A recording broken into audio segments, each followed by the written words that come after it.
What's going on, sports fans? It's Josh Williams back in the building. Man, Super Bowl recap.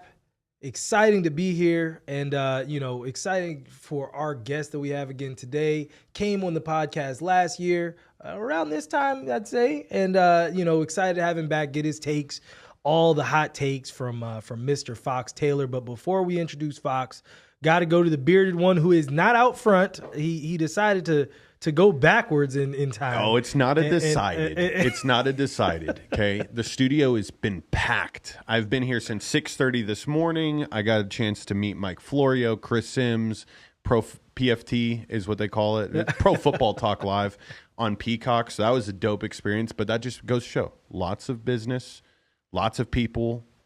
So there's another show going on in Studio A. I have to be back here today.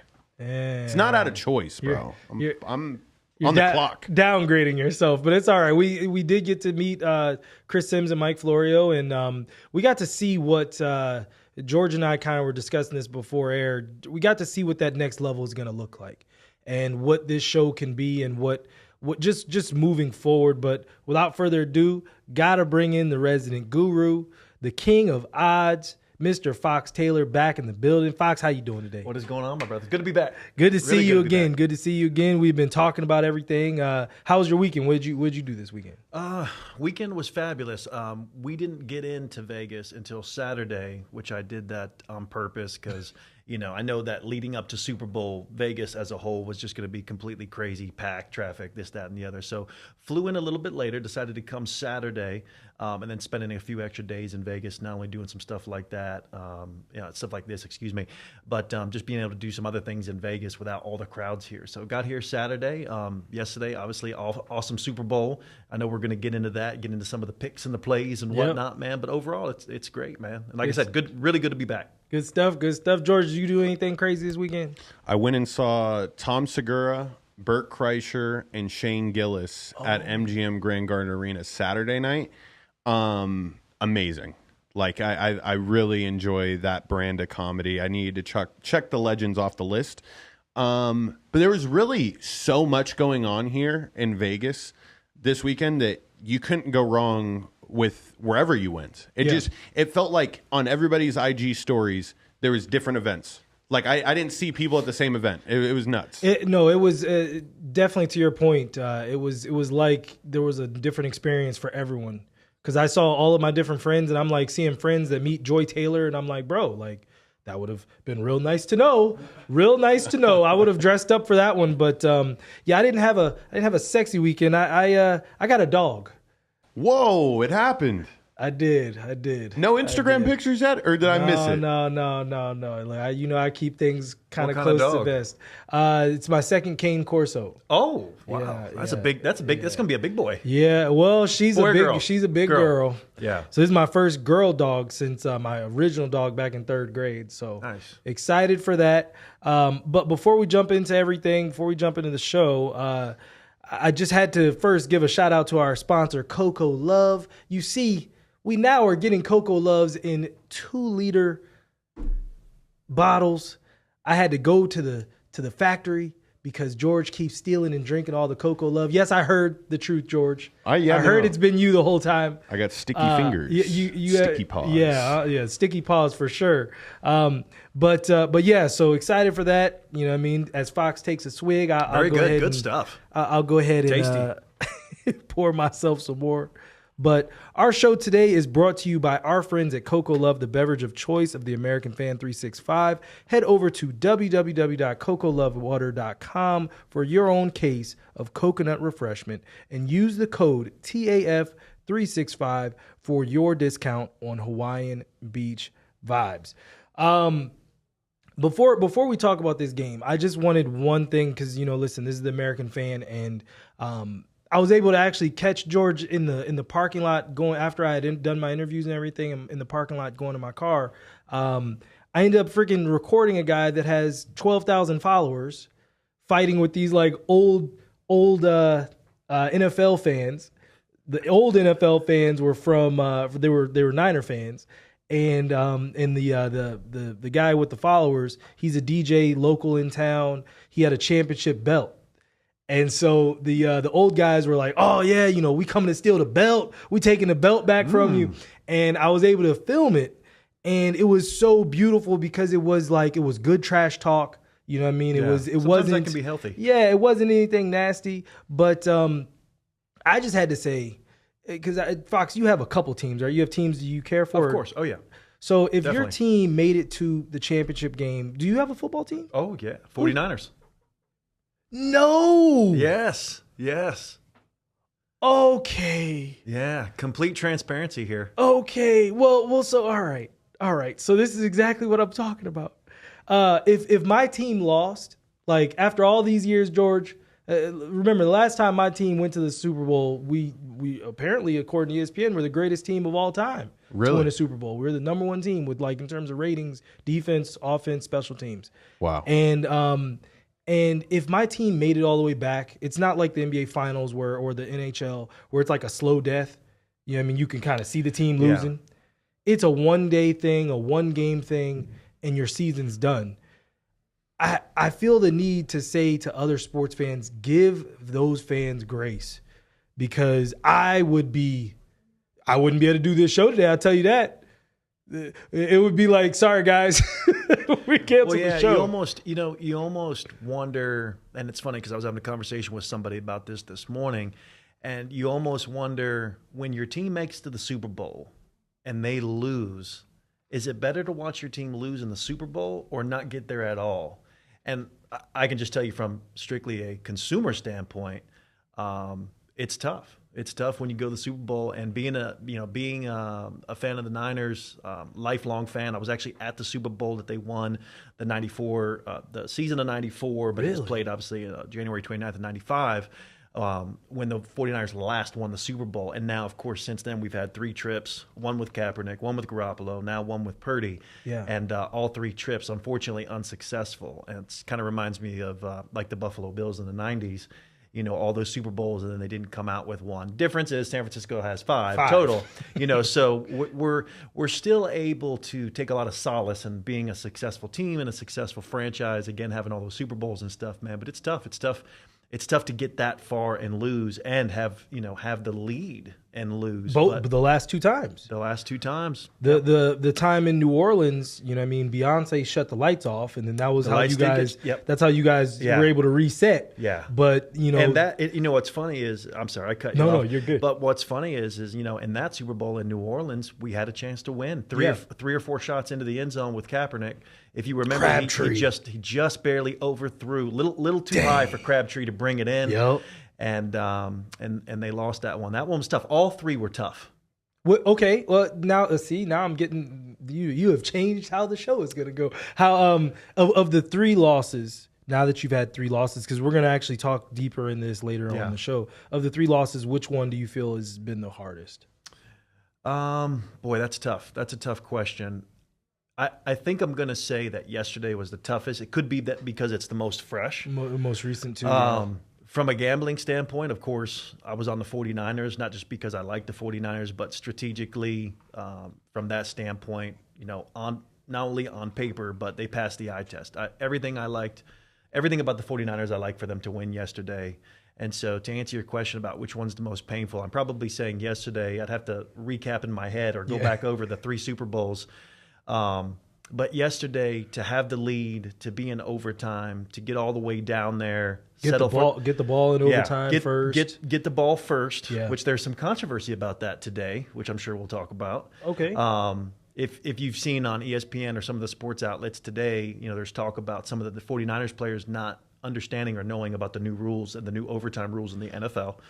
I didn't realize either. There's a whole article about this with some of the players saying that they didn't know. Yeah. And he didn't. I mean, he kind of glossed the referee. I think it was Bill Vinovich. He kind of glossed over what the new rules were. He said it's a new game, but he didn't really explain what that entailed. Meaning, obviously, the big difference is both teams, no matter what, get to possess the ball. After both teams have possessed the ball, then at that point, it goes to a sudden death. Yeah. People are giving Kyle Shanahan a lot of flack today because they took the ball right? Because they're saying that, well, they didn't understand the new rules. And so they took the ball thinking, oh, we need to score first. Because, if we get a touchdown, we score first, the game would be over. Yeah.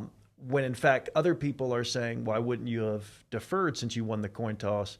And then play defense. And so there's two different ways of thinking about how to approach overtime. So there's this controversy. You can look it up. Yeah. I'm sure the fans out there have already looked it up as they're watching and consuming all their daily sports shows today. But this is a hot topic that's going on TV right now. And again, an article on ESPN about not knowing the rules. Not Shanahan saying he didn't know the rules. Some of the 49ers players came out, I didn't realize that the rules were different, all this other stuff. Listen, at the end of the day, going back to your question, yesterday was painful. We had a chance to at least get a touchdown, which would have put more pressure on the Chiefs. Yes. And guess what? At the end of the day, it didn't end up mattering because we went down there, settled for a field goal, and then Mahomes does what he unfortunately always does, right? And they ended up, taking that game and winning it. And so yesterday, probably because it's fresh, it feels like it stings the worst. Yeah. Monetarily, from a monetary standpoint, it was still a very profitable day. But from a fan standpoint, it certainly stinks that the 49ers lost. Fair enough. George, I will say this, piggybacking off what Fox just said, I thought that Tony Romo and Jim Nantz really did a good job of explaining, because at the end of that first overtime period, when it because they were winding the clock down real well, and I was like, okay, all right. But then when it got to we're inside the 20 and they're just letting this thing bleed, I'm like, yo, what we doing? Hurry up, get this thing letting in. the 49ers let it bleed, right? No, the Chiefs, because essentially the overtime was just going to roll into the next overtime. It wasn't going to be. I was of the mindset of, okay, it's a new sudden death again, and they would go back, do another coin toss, and it's you ran out of time. Here's the thing, and I'm glad that you brought this up about the timeouts. What I couldn't understand is why didn't Kyle Shanahan call a timeout? You're talking about Chiefs letting the clock run, right? From that last first down on a completion that they had, and now they're in the red zone. Yep. And essentially, you've got 50 seconds. Time is ticking live as we're watching it. They got 50 seconds. They're probably going to have, 2 or 3 plays to punch it in. If not, kick a field goal, go to the second overtime, like what you're mentioning. I'm watching it, and I'm like, why aren't the 49ers calling a timeout? They still had 2. They had their 2 overtime timeouts. Okay? 3. They had 3. I think you only get 2 in overtime. No. Oh, it's 3? It's 3. That was the difference. It was 3. And then, like I said, whether they would have kicked the field goal or scored in that first overtime, they would have still started the second overtime in the same spot. Okay. That was the difference. Okay. So my thing is this.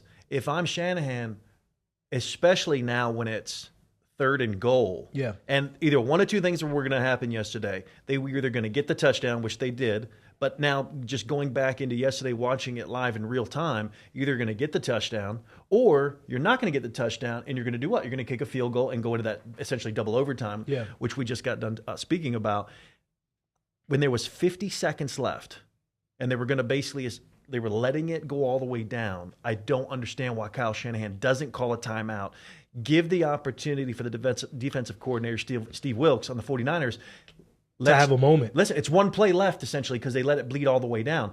So there was 1 or 2 plays left. You could have had that moment to say, okay, schematically, this is what we're going to do, and this is what we need to be expecting from the Chiefs. Yeah. Watch the motion, right? Watch this guy in motion. Watch the guy leaking out somewhat out of the backfield, essentially. Again, hindsight's always 20/20, but why not call a timeout to really get regrouped? It's going to be one last play. Yeah, and I see exactly what you're saying from a standpoint of, listen, this is the last game of the season. It's the last game of the season. Call the timeouts. You can burn all 3 of them right now if you have to. Right. As a coach, I always would say I'm not leaving with any timeouts. And then answer me this question, if you would, please. Yeah. What would it have hurt to call the timeout? Nothing.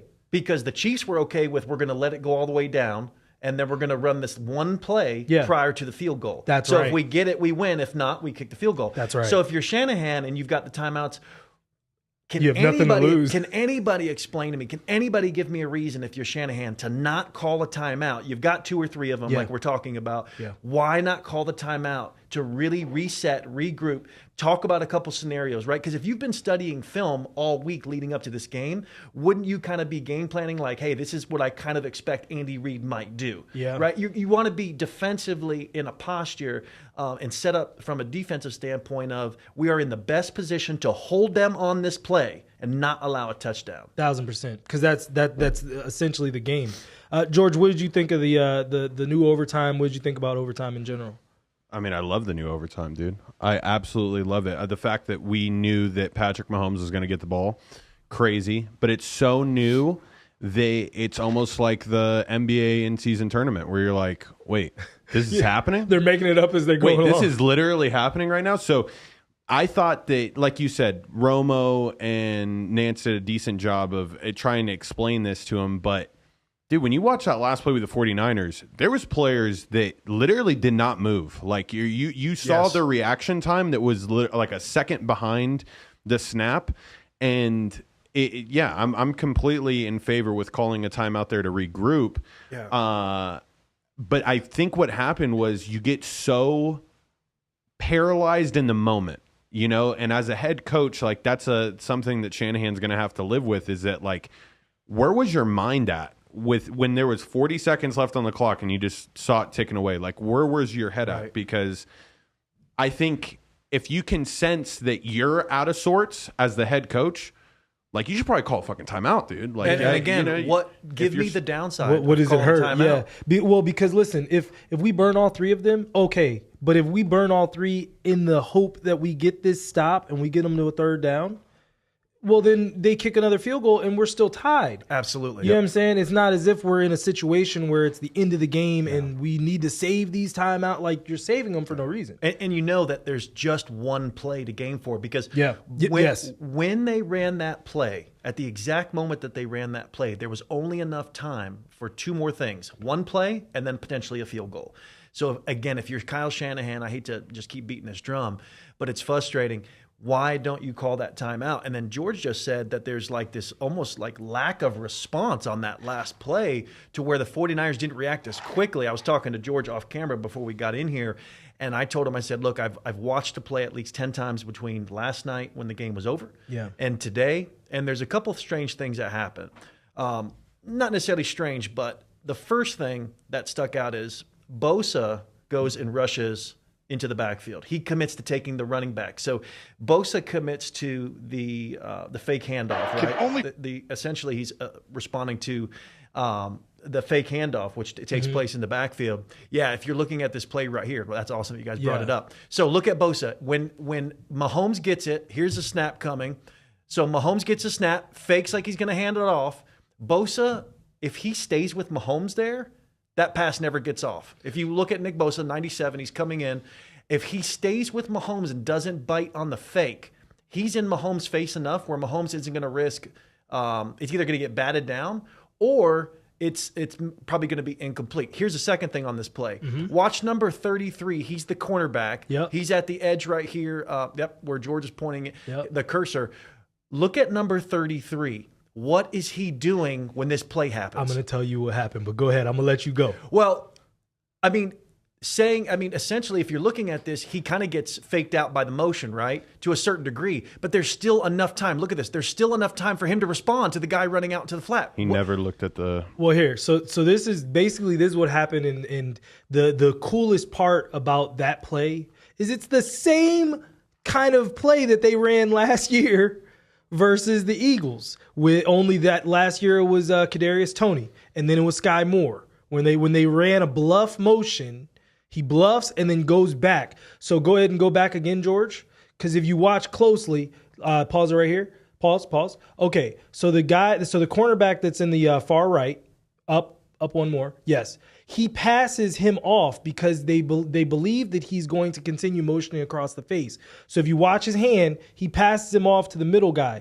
So that's the reason why he doesn't move, because he's now taking, I think that's Travis Kelce, in the middle. When he goes back, Kelsey's basically blocking him now. Yes. So now he's got a wide open lane. There's no one there. Which here's another thing is you've got Kelce blocking immediately during a pass play. While the pass is taking place essentially at the line of scrimmage. This could be borderline offensive pass interference. I don't wear zebra stripes for a living, and I also don't want to sound like I'm complaining because, again, I am totally transparent here. I wanted the 49ers to win from a gambling betting standpoint and from a personal standpoint, yes.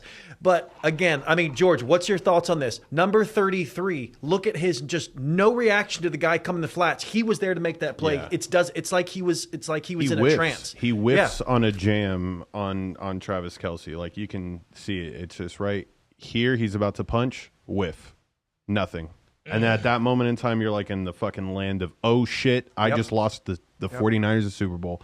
And if I may say this, when this final drive was happening, if you recall, the most crucial play of this drive was when it was fourth and one.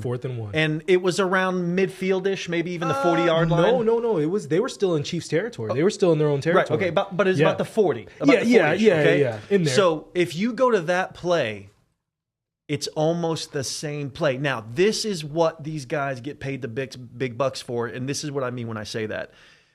The play where Mahomes, is this the play, George? The read option. This is the read option where Mahomes has this is all designed for Mahomes to run all the way, but there's two different things. You've got the fake handoff, right? Yep. Then you've got Kelce in motion, who also looks like he's going to be looking for this ball. Look at him right here. Bang. He looks back to see if he's going to get it. That's all done on purpose. Mahomes was always going to run this. This is almost the exact same play at the goal line, and that's why it worked out. That's why Andy Reid is a genius. This is almost the exact same play. So the 49ers are reacting to something that they saw earlier. Or thought they saw. Yeah. And that's the thing. This thing is dressed up so beautifully. And I have no problem at all with acknowledging the beauty of that goal line play. That goal line play, it wins the Super Bowl. But would you not agree that play looks extremely similar, which when they get down there allows them to get this touchdown? That's right. So miraculous job by Andy Reid. I think he's the best coach I think he's the best coach in football currently, and I certainly think he has a leg to stand on as maybe one of the greatest coaches, if not greatest head coach of all time. We could talk about that later. But again, not hating on the Chiefs at all. That offensive scheme was great. Those two play calls are coincided together. Yes. I don't think that there's any mistake about that. Yep, 1,000%. Gotta ask each of you guys, what was your favorite Super Bowl commercial before we move on here? I thought the commercials were very weak. But how the hell did Temu get 2 ads? 2? They had like 3, I felt like. Yeah, they got one at the very end. But it was the same. I was like, well, at least they didn't reproduce this thing. Like No, Temu spent about $45 making that advertisement on Fiverr, and they spent all their fucking customers' hard-earned $10 on a average Super Bowl commercial. It blew my mind. 100%. What about you? I didn't have a favorite. I have a question though. Okay. Where's a Doritos commercial? Wow, sure didn't have one. Dude. Hey, they turned the Luxor into a giant Dorito here in Las Vegas. That's right. We know this, right? Yep. Where's my Doritos commercial? And then, I got up to go to the bathroom at least once. Had some food, things like that. Did either one of you guys see a Pepsi commercial? Didn't Pepsi always have a commercial in the Super Bowl? Yeah. And if I'm not mistaken, I think Pepsi and Frito-Lay, or who makes Doritos? Frito-Lay, right? Yes. So I think there's a connection there. And they're all the same. It's like a conglomerate or something. Huh. But there was no Pepsi commercial. There was no Doritos commercial. I don't get it. Where's the Doritos commercial at? Maybe it's because, I'm 40 years old and I'm still stuck with all the nostalgia from back in the day, right? Do you not like a good Doritos Super Bowl commercial? Bro, we had good commercials, man. Like, I will say the funniest one that I found that I actually really enjoyed was the Christopher Walken commercial. Oh, now that one was good. Yes. And all those guys doing the imitations of him. The impersonation. That was good. It was really, really good. Like that one is hot. It's a hot coffee. Yeah. Like that one. That one had a good feel. Like Super Bowl commercial is supposed to give you an immediate feel. I will say. So then also the Arnold Schwarzenegger commercial, Neighbor. I said neighbor. It's neighbor. Yeah, that's what I said, neighbor. Like that one wasn't bad. Danny DeVito making an appearance, them getting together like twins. Yeah, I thought that was good. I feel like it's too many celebrities in commercials now. Way too many. Like way too many celebrities in these commercials now. Well, it's because it was a Super Bowl, so they're just trying to fit so much stuff into all those different spots and make them as flashy as possible. But good call on the Christopher Walken. I forgot about that one. That one was early. That one legit made me laugh and chuckle throughout that. That one was really good. How about good old RFK throwing it back to the 60s on his political ad? Oh, my gosh. Oh, yeah. Well, you're like... That was unfortunate. You think so? Because here's the thing. They're trying to get an independent voted in, so they have to be so different than any other political ad that you've ever seen. And they just said, fuck it, dude. If it worked for JFK back in the 60s, let's just rerun this, update the graphics a bit. It seemed a little out of sorts. Like it didn't mesh in with everything else. Yeah. But so maybe at the same time it made it stand out. Yeah. I will say the Christianity commercials were dope. The one with everyone pays watching for that. Honestly, I think truthfully probably comes from somebody's tithes. Somebody's tithing into that. Yeah, I was about to say that's a wonderful write-off. But I mean, because when it started, the second one when it was washing feet, I was like, this is a Jesus commercial. Because I was like, why is it washing feet? And I was like, because we're supposed to wash each other's feet. We're supposed to be service. We're supposed to serve each other. So those were actually that was good. Those were good. Those were wholesome. But it was a week. It was definitely weak. I will say that. But what won it for the Chiefs? Do you think? Simple. This is really simple, and again, it when you look at the game yesterday, Patrick Mahomes is a bona fide superstar. Okay, and let me tell you what bona fide superstar quarterbacks do in this league. They take control. Patrick Mahomes engineered an exquisite drive at the end of that game. Do you know at the end of that game he had 2 really big rushing plays? Yes. For over 20 yards combined. Maybe even it might even closer to 30. Closer to 30. That second one was long. And this is my point on that. You see, this is what superstar quarterbacks do. They take charge. We are going to march this thing all the way down, come hell or high water, whether I got to pass it or throw it. How much did Mahomes really rush for during the regular season? Not much, because he's more of a pocket guy, and he's also great. He's got quick feet. The way Mahomes maneuvers within the pocket and outside of the pocket, because people don't really associate him with a mobile quarterback, because a mobile quarterback is like a Lamar Jackson, right? Or a Jalen Hurts. Or constantly running. Right, constantly running, and also just always making plays with their feet, because that's where they're also most comfortable at. Mahomes, we don't think of him as a dual threat, but he's very quick with his feet, and so he can maneuver in the pocket and also get just outside of it, but still always be looking to pass. My point is that was the difference. Mahomes' feet and ability to rush, but also welcoming that responsibility of, put this on me. I will go down and get us this touchdown, or I will go down and get us this field goal to tie it up to make sure we get into overtime, whatever the case. And if you look, that's what superstars in the NFL do. Even if you look at last year, I know that the Eagles lost in the Super Bowl, right? Yeah. But Jalen Hurts, we can agree, is now come to the forefront as a superstar within the NFL. You would agree on that, right? Yeah, more or less. Right. Now, he's a different style of quarterback. But my point is, how many times last year, not this season, but the year that they went to the Super Bowl, did Jalen Hurts take over games, right? Whether it was going to be to throw it, pass it, or make something happen on the run. If you look at a guy like Josh Allen, who I think should have been the MVP this year, maybe that's a conversation for another day. Josh Allen he is a dual threat quarterback. He's bigger than what we think of when we think dual threat quarterbacks, i.e. Kyler Murray, Michael Vick, etc. Yeah. But same thing. I'm going to put the responsibility on myself as the quarterback, and I'm going to will us to victory. I'm going to get us in positions to win games. And so if you look at guys like that, they welcome that responsibility, and they're going to make sure that they put their team in a position to be successful. And that's exactly what happened. On the flip side, you look at Brock Purdy, he did just enough to play a good game, but not a great game. He wasn't spectacular. He wasn't magical. First half he was. First half I want to say you only had like 2 or 3 incompletions. Yes. 123 yards. They actually had the exact same amount of yards at the beginning of the game. I mean the beginning of the first half. Yes. But yeah, the second half things started to get tight. Well, if you noticed in the second half, the Chiefs put more pressure. There was more blitzing. Okay, Yes. in the first half, there's some sort of stat out there like they blitzed them like 18 to 20% of the time, something like that. Then in the second half, they blitzed him 33% of the defensive snaps in terms of from the Chiefs standpoint. So all that extra pressure on Purdy, if you look, he had 2 or 3 batted down balls at the line of scrimmage. Yes. He had a couple essentially throwaways where the pressure was so much he had to get rid of it faster than what he was more comfortable with, where the receiver couldn't get open. So that pressure on Purdy really limited the 49ers offense. But here's the other thing, and I don't know if you noticed this or not, just literally watching the game, right, is they went away from what their bread and butter was. In the second half, Purdy started to throw it more with the pressure, whereas in the first half, there was such a great balance of the running game with the passing game. And if you look at misdirections, and the misdirections. I mean, just look at those first couple plays from the 49ers. A huge pass to Juszczyk that was 15 to 20 yards that opened up the game. Then there was the really big long pass to George Kittle. It got called back, but that was like a 25-yard completion. He did, to your point, he looked very good in the first half. And then it seemed like the game plan changed a little bit in the second half, which was perplexing for me.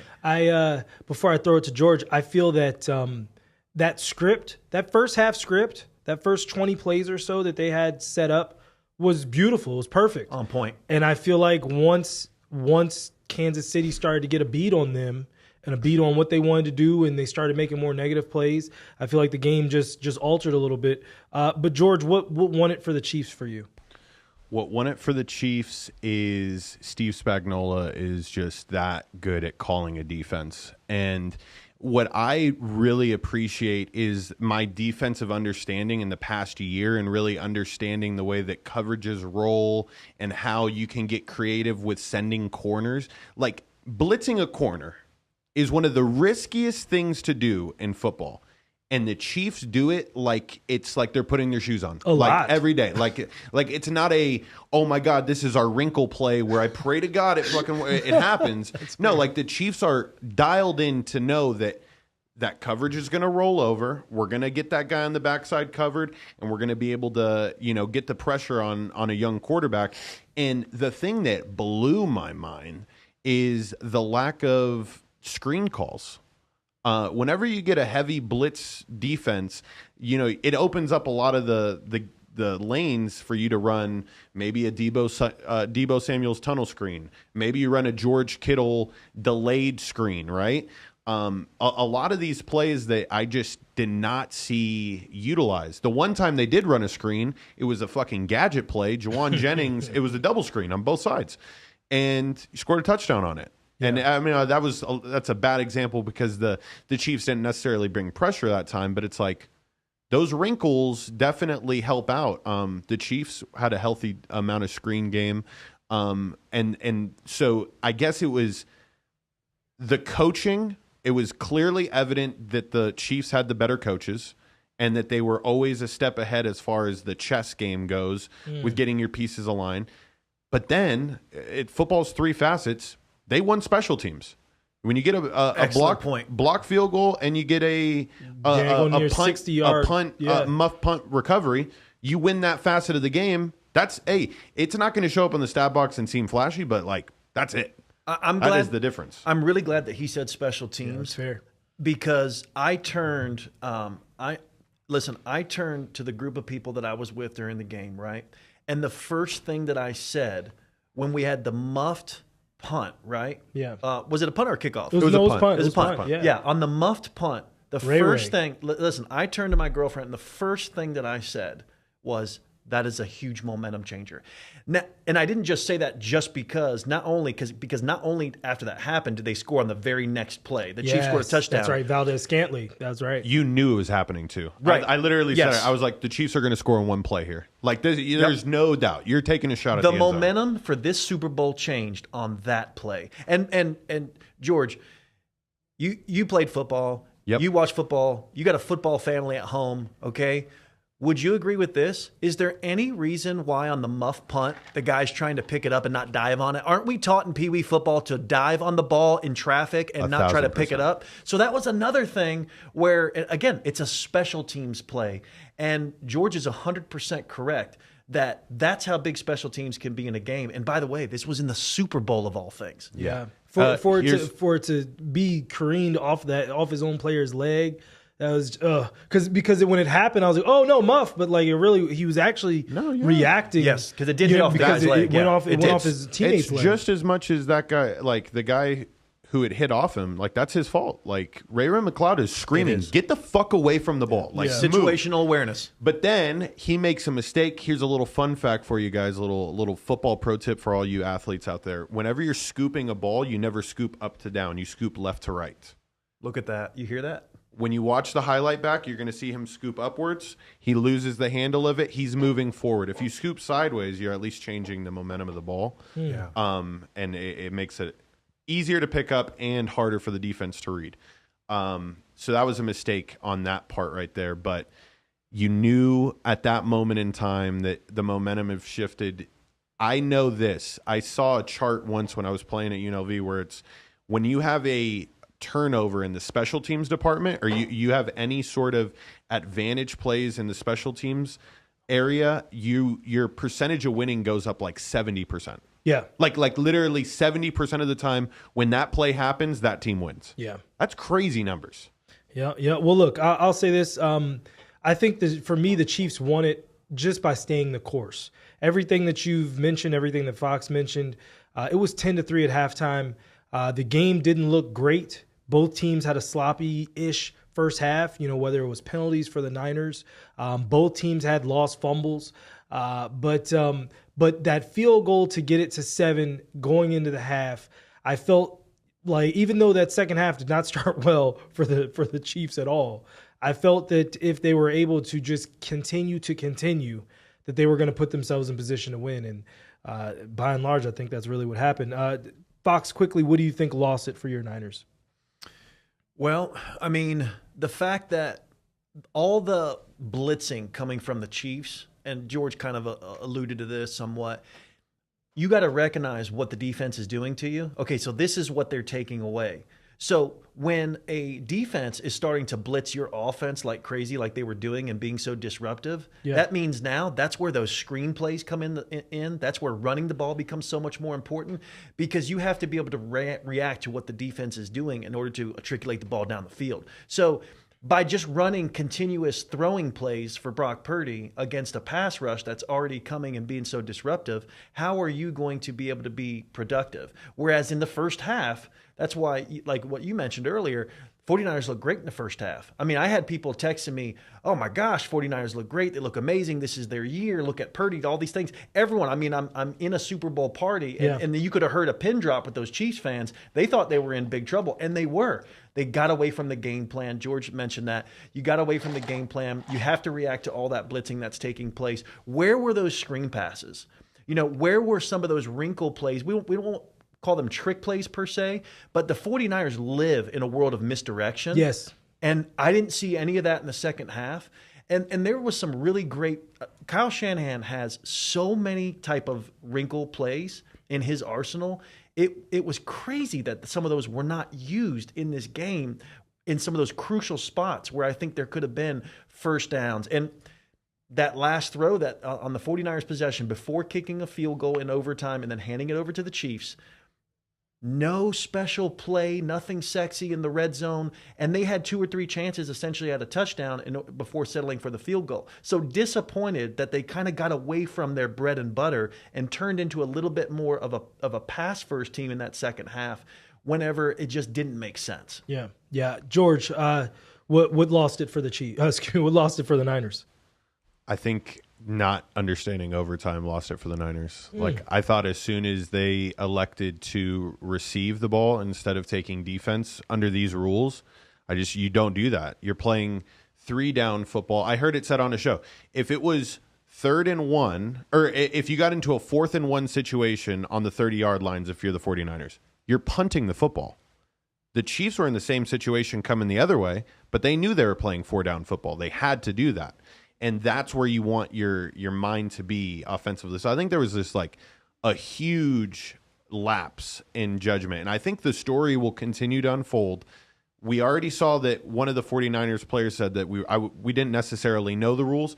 And then you had a Chiefs player said, we had 2 meetings on exactly what we're going to do if this situation comes up. Sure. And it's like, well, but it just comes back to coaching. It's tough to chew, bro. But That's what's tough to crazy, chew. what's so crazy about that, right? And I'd love to hear your perspective on this because of the point that you just made. The 49ers got there. They got to the red zone. They were 10, 12 yards away, give or take, from a Purdy pass into the end zone to someone like a George Kittle, to someone like a Brandon Ayuk. I don't even know if Brandon Ayuk had a catch in the game yesterday. Maybe one. He had 3. Okay, so I think he had 3. This is a guy who his prop total for over under on catches was probably 6.5. Ooh, he didn't get that. He definitely didn't get that. He didn't get that. And so, again, the 49ers got away from their bread and butter and a lot of those wrinkle type of plays, those misdirection plays that you see that they look like a trick play or they look like a special play, but they're not. It's actually just living and dying off of that misdirection I keep mentioning. Built off of something else. Yes. It was built off of something else. Yeah. What about you, Josh? What do you think? Well, first off, Brandon Ayuk had 3 catches. 3 catches for 49 yards. Christian McCaffrey, most catches for the San Francisco 49ers, 8 catches, 80 total yards, and that touchdown. I mean, listen, for me, it was truthfully, I've said this all along, and I've said this back when Kyle Shanahan was my offensive coordinator. He likes to be too cute. There's a time and a place. I know that you said that you wanted more wrinkle plays, and in some ways, yes, because that is how they move the ball a lot. But the reason they stopped was because when they kept trying to do those misdirections or different things, Chris Jones was in the backfield. Yeah. There were a couple times where they did attempt things where it was like, oh, it's right there. And it was like someone is wide open, but Purdy couldn't get it to him because literally Chris Jones was like, I ain't moving. Yeah. Bro, he's a beast. I'm gonna be right here. And he's crazy. And he basically either batted the ball down or had Purdy throwing it like this versus actually being able to direct the offense. It was truthfully for me, look, every time they ran to Trent Williams' side, the left side, on a swing, on a zone, on a stretch, it was 7 to 8 yards. On repeat. Josh, say it one more time because I don't think the people understand. Every if single it ain't time broke, don't fix it. Every single Christian time. McCaffrey outside zone, you could have ran that play 1,000 times. Like literally just until the wheels fall off. Every time they went to the left, it was a positive gain. The Chiefs they struggled stopping the ball going that direction, and they just didn't do it. You know what I mean? Like, or they stopped doing it. And sometimes that's what I mean with Kyle Shanahan. Like, I have all these other plays that you talk about, but it's like, well, these plays right here are working. Until you make a choice and something changes and you stop it, and then that's when you do hit them with a misdirection going that way, or, oh, it's looking this way, and then now because you're selling out to stop it. Yeah. But they stopped doing that, and it's like, well, I don't know what to tell you. Let's quickly go through some storylines. I won't get to all these because I definitely have some questions for Fox before he gets out of here. First up for the Chiefs, can the Chiefs possibly do 3 in a row? Could they possibly be the first team to ever win a three-peat? Does anyone think that's possible? Do you think it's possible? After seeing yesterday's game, you have to believe that it's possible because even with limited offensive weapons, and they are limited, they went back to back. Yeah, and kudos to them. They played their second half is the story of that game, and what about yesterday would not make you think that they couldn't come back and win next year? Because I think we could all agree that they will go out this year and they will look, whether it's in the draft or whether it's via trade, that they will probably add an offensive weapon or 2. Yeah. And if they do that, they will be very scary because that defense is coming back. The rest of the team that they have, Mahomes is intact and Kelsey intact and all that. So if they added another offensive weapon or 2, I could see them right back in an AFC Championship game for sure, poised to go to another Super Bowl. Yeah. George, what about you? How could we not, ladies and gentlemen? Do you ever feel like, wow, this is greatness? I felt like this one other time because I'm a young cat, right? I'm a young cat. Seeing Brady do it definitely gave me the feel, but I didn't appreciate it. Seeing Steph Curry do it, I was like, still do it. Honestly, he's still doing it. I'm like, this is an insanely good run, and how can you count this team out when it matters most? And then I see Patrick Mahomes do this yesterday, and I just can't happen to just think that, wow, this is the greatest time in my football life to be able to see a run like this from start to finish, see all the storylines, the way it evolves. Yeah. I didn't necessarily see too much early Brady, but I could feel it. But with Mahomes, I'm like, dude, he's undeniable. Yeah, it doesn't matter. Put out I want to see him take like a JUCO football team and win the national title. Like, I think it can happen. Honestly, he's that good. What about you? For me, it's their conference, because we've talked about that on this show. Their conference has all the quarterbacks. It has all the elite quarterbacks, and then now you have C.J. Stroud also ascending into that realm as well. The road for them is obviously tougher than it would be in the NFC. And all it takes is injuries. I think it's possible. I don't know if it's probable, especially with Joe Burrow coming back. You know what I mean? Joe Burrow is, he gives them a little bit of kryptonite feel, but we'll see. Quickly, how much longer for Andy Reid, George? How much longer do you think he keeps coaching? I did the math yesterday. Solid 8 years. I think at 74, I think he would be like, this is too much winning. I imagine that at that time, for him to stay that long, he'll have won 3 more titles. And he's like, this is easy, dude. You got him going 84. Honestly, and I love him to death. Years. I love Andy.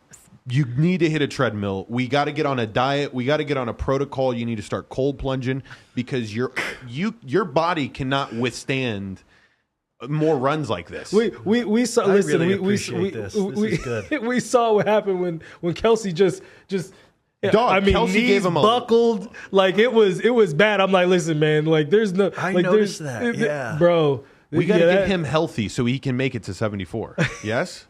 That's paramount. Fox, how much longer for Coach Reid? Hot take here. You ready for this? Okay. He coaches obviously next year. Yep. If they win a Super Bowl, he keeps going. If next year is a letdown year or they don't win, I could see him riding off into the sunset, because he's got the 3 Super Bowls now. Yeah. He is a very established, well-accomplished coach. And I don't think he's going to, I think in his mind, health, needing more time with the family, these things, I think he knows that I'm probably not going to catch Bill Belichick for all-time wins or Don Shula for all-time wins. I'm not going to get 7 Super Bowl wins. Yeah. So what is the sense in putting myself through another 5, 6, 7 years of this? True. Because the guy is older. And like I said, it's simple. If they have a really tremendous year next year, I could see him keep going, meaning winning the Super Bowl and doing 3-peat. Because listen, it's just like right now. Mahomes and Kelsey are going to him and they're saying, Big Red, you're not going anywhere. Yeah. We just won the Super Bowl. Yeah. Why wouldn't you come back? So I think it really hinges on what happens next year. Yeah. For me, I think he's got 3 more years. I think he goes to 69. Not for any other reason outside of that's 3 more years for him. I think he loves it. Personally, he loves it. He's built a great culture there. You see Eric Bieniemy going back there. It sounds like he might be an assistant head coach now with them. What does that mean in terms of Nagy? I don't know, but I think that he just builds it to the point where when he steps down and rides it off, this thing just keeps moving. And that's what I see. I think he's going to really focus in on that over the next few years. The main thing really, we talked a little bit about their core: Chris Jones, L'Jarius Sneed, McCole Hardman, Willie Gay, Drew Tranquil. All those guys are free agents this year. It's going to be interesting to see how much they can keep. Before we get off of the Chiefs, with 3 titles now, does Patrick Mahomes remotely have Brady in his sights? I already know how George feels about this because he was caught up in the moment in his story and his post last night. So I'm going to go to Fox, our resident guy, first. Do you see Mahomes as closing in on Brady? Well, it depends on what your definition of closing in on Brady really means. Here's the deal when you compare these 2 quarterbacks. Number 1, Patrick Mahomes, and I've said this before on another podcast, Patrick Mahomes is the most talented athlete to ever be a quarterback and touch a football in this league. period. What I mean by that is there is nobody who has ever had the combination of arm strength, mobility in the pocket, cerebral abilities of not only reading defenses, but reacting to things. I mean, just all the incredible scramble plays over the years of just this combination almost of Brett Favre and Joe Montana all rolled into one, right? Being able to scramble and make plays. You know, that's one of the things that Brett Favre was famous for, was those passes where he's just about to get tackled and he flips it out there and all that kind of stuff. He is the most talented quarterback to ever play in the National Football League. Brady has 7 championships. And some people may not like what I'm about to say, but you see, Patrick Mahomes literally won them the game yesterday. He threw the game-winning touchdown, okay? How many times did that happen in Brady's career? A lot of those Super Bowls, he played well, but there's not these huge splash plays of Brady just throwing it all around, game-winning Super Bowl touchdowns and things of that nature. There's a few of those Super Bowls that were literally won by what? Adam Vinatieri and field goals. Yeah. Now, understand what I'm saying. Brady had to put them in those positions. Two were Vinatieri, 3 Malcolm Butler. James White. Yes.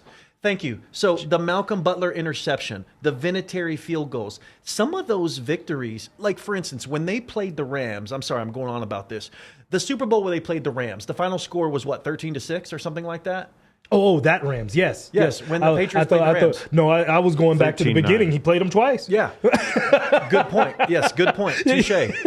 But that wasn't a super sexy Super Bowl where Tom threw it all over the place. No. You know, Mahomes is that guy. And so what I'm saying is this will not be about Super Bowls, although I do think Mahomes could get up to 5, 6.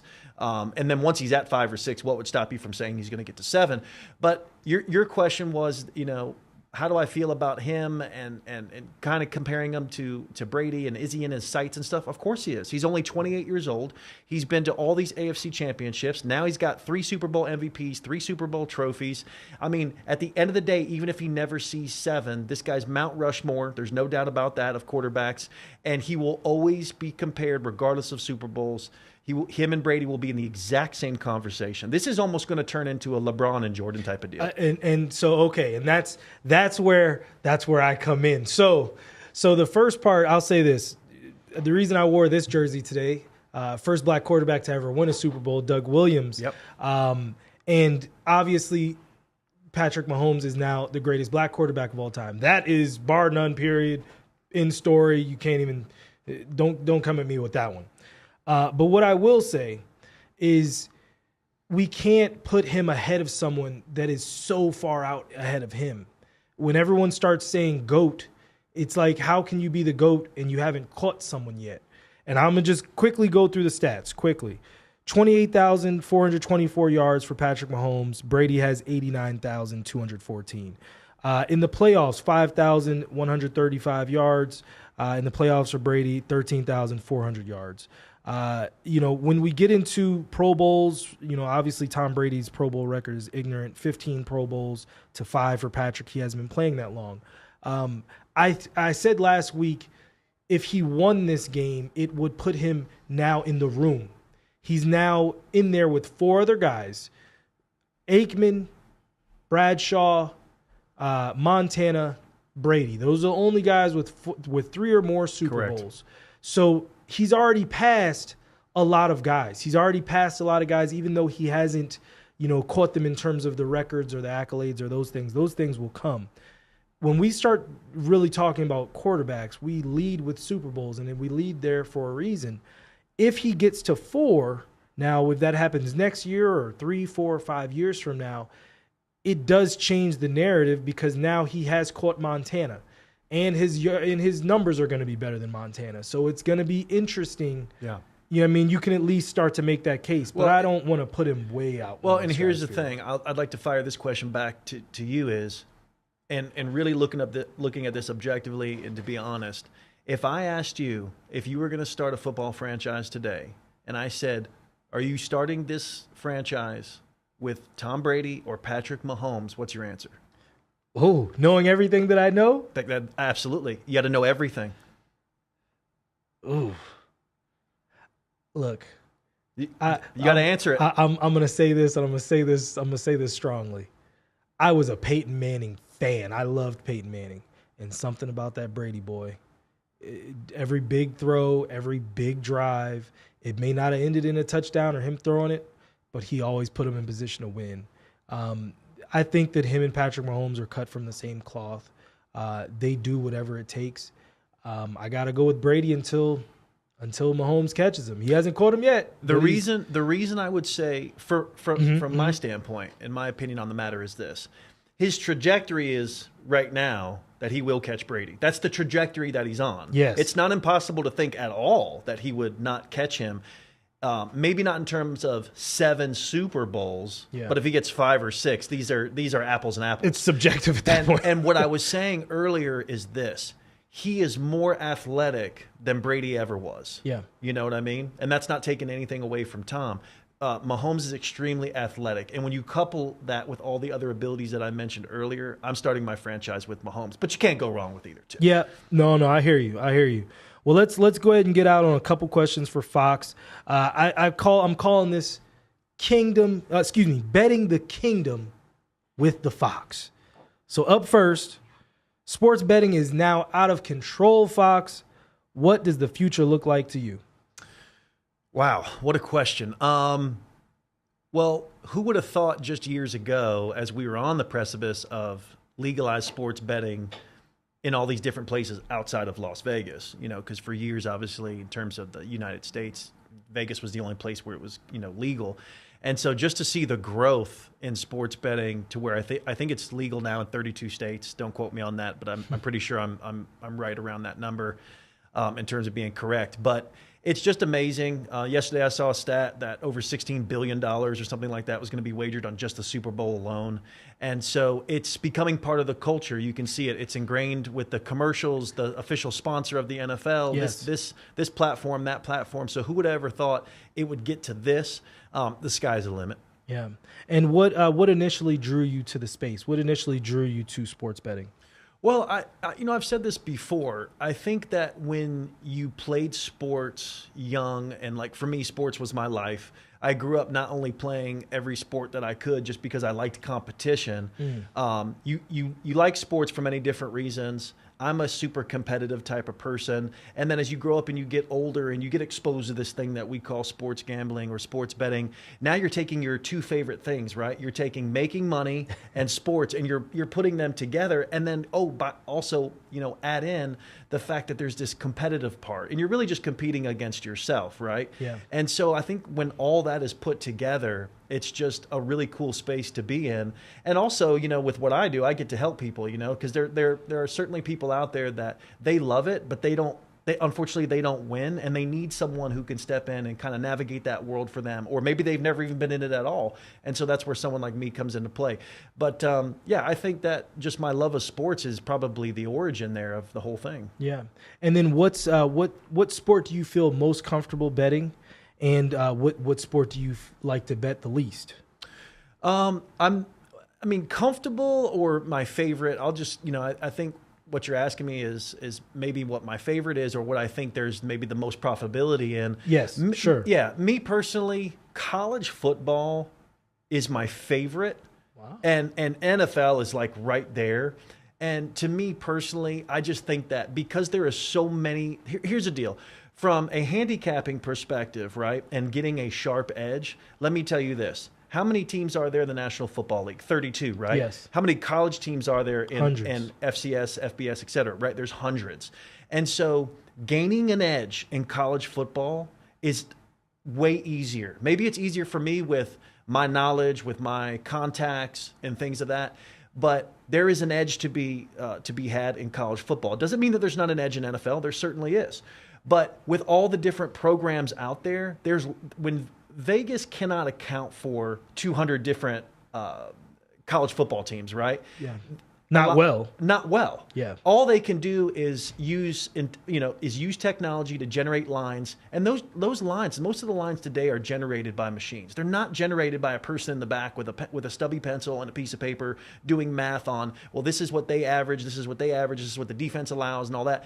Right? All this stuff is now generated by technology. It's way easier to find the holes or find the ability to find lines that you can capitalize off of where there has been a mistake and it's off by different points. And that's on the spread or the total. Yeah, yeah. And then, so just my least favorite is basketball, by the way. Oh, okay. Yeah. Like I stay away from NBA until it's the playoffs. Yeah. I don't do a lot of college basketball until it's March Madness.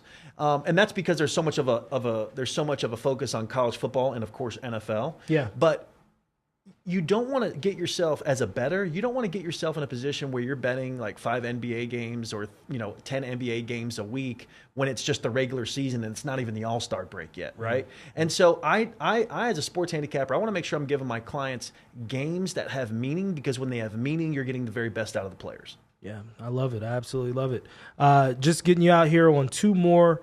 How do you handicap games? Great question. I do something that's called compound handicapping. If you were to Google how to handicap or what types of handicap, believe it or not, there are different methods to this, right? And so what compound handicapping is first and foremost, if there's guys out there that say that they have a system or like an AI type of system or algorithm, run the other way as fast as you possibly can.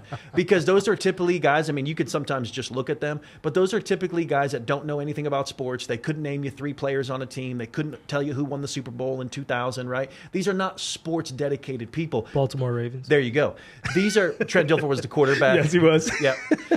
Shannon Sharp was on that team as the tight end.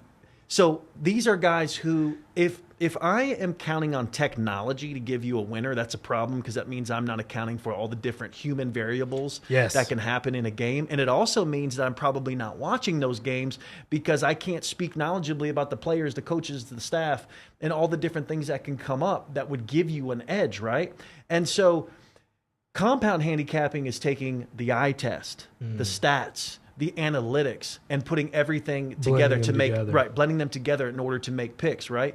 You can't just rely on one singular way of handicapping. And if you are, you're probably not winning at a very high percentage. I love it. All right, I'm gonna let you get out on this one. What is your biggest goal in the space, and what is your "Mama, I made it" moment? What does that look like for you? For me, all the joy that I get out of this now is winning for my clients. And so, there's not really a number attached to that per se, because... Or just not necessarily a number, just like, do you want to become someone that's on television? Do you want to... Oh, yeah. What is the grand goal? I would 100%, and this is just me being honest, I'm not shy about it at all. I would love to be on TV, to have to be on a show somewhere where I could really take my personality and who I am and how I can handicap and being able to talk about the games and do all that in a much, within a much larger platform. But why do I want to do that? I want to do that because the ultimate goal, again, is to give people winners, and also to provide a certain level of, in that case, would be now entertainment, right? So if you look at like ESPN Bet and all the different characters that are on there, and a lot of the, like when they used to have Daily Wager, again, now it's called ESPN Bet, but that's broadcast here in Las Vegas. And if you look at some of those characters on there, they talk about all the different ways that they're not only handicapping the games, but what their picks are and stuff. And a lot of that is entertainment. It's a very fun space to be in. So again, you're not only just making money, you're not only just helping people, but you also have that ability to bring that entertainment to the table where, people look forward to that, right? They look forward to watching that show. They look forward to your different insights, because if you put 10 people in a room and they asked, who are your favorite personalities when it comes to learning more about sports betting and the picks? Because there's lots of people that they go to this website or that website, or they catch this show or whatever, and that's where they get their information from. So I think that bringing different personalities to the table and allowing someone to see a little bit more of who you are, because I'm limited in that. You have Instagram, you have all the different social media platforms, but it's really stuff like what we're doing right now is what allows people to get an insight into, this guy right here, I like him for this reason or that reason. So to be able to have, of course, a bigger platform to be able to do that would be awesome. Love it, love it, love it, love it. Thank you so much, Fox, my as pleasure, always, coming brother. in. Thank you guys so much again for tuning in. Thank you so much to our sponsor, Coco Love, for the For the new 2 liters, I like this. We almost drank the whole thing, so obviously it was delicious. But please make sure you like, share, and subscribe the channel. Please go back and watch some of our old episodes. The episode Randall Cunningham is out there. Had some fun with Jerry Rice over the weekend, so looking to get Jerry Rice in here and some more things coming up. So please make sure you guys stay tuned, and we'll see you guys next time.